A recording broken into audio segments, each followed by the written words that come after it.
Good morning, everyone. Here we are on February 25th, only a few days left in the month. We're supposed to have a little bit of snow today. It's what we call a spring snow. No big deal. It's here today, gone tomorrow. So Sunday, we get to gather in and worship our Lord and experience incredible things and be renewed, be encouraged, be filled, be prepared for this coming week. And yeah, really looking forward to it. So we're continue reading through Numbers here. And I got to be honest, when I was a teenager and I first started reading through the entire Bible, so it's something I've been doing for a long time now.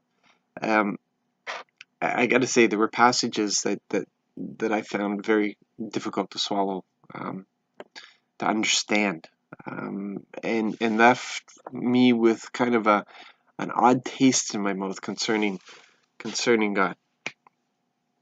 Today's passage is one of them.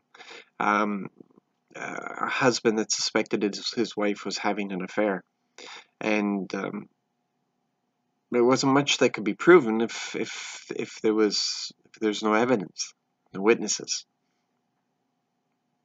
So God had a solution because jealousy could not be allowed.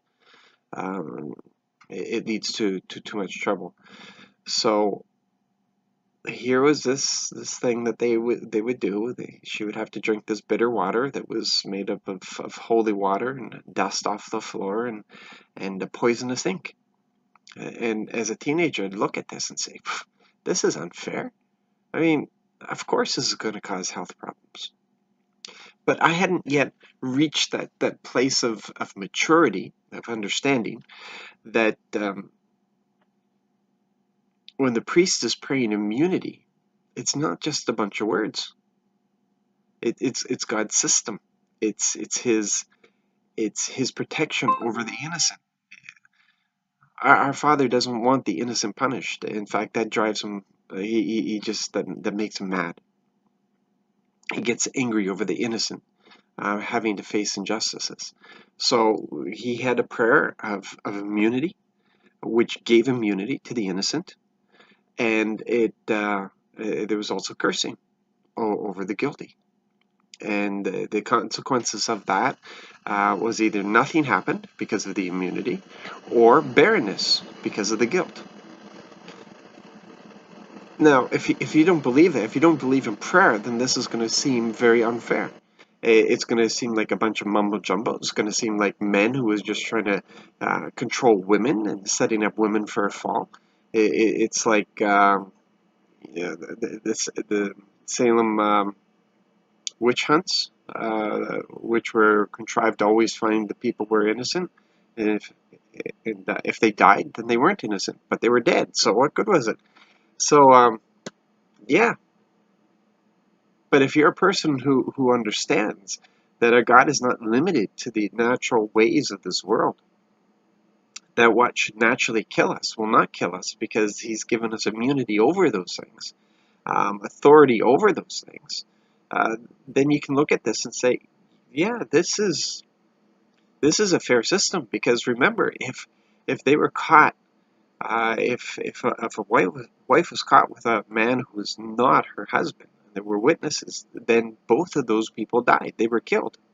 And even though God knew of her innocence or of her guilt, He did not prescribe death because there were no physical witnesses. And He was adamant about this. There had to be 2 or 3 witnesses before guilt could be pronounced over a person.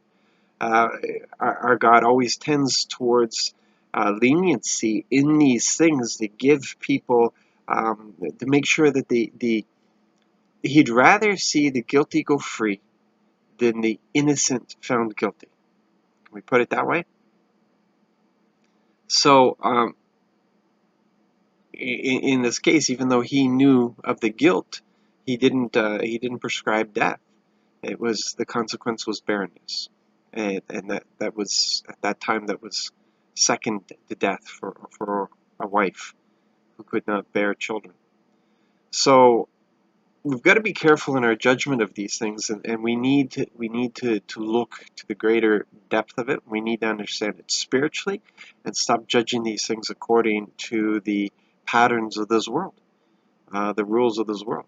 So we have a wonderful God who loves us, is good all the time, and I'm looking forward to seeing what is going to come out of today.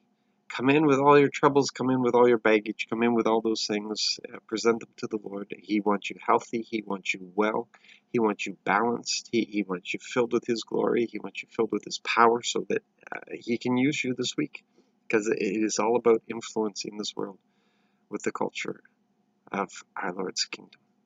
So you be blessed, be encouraged, and see you very soon.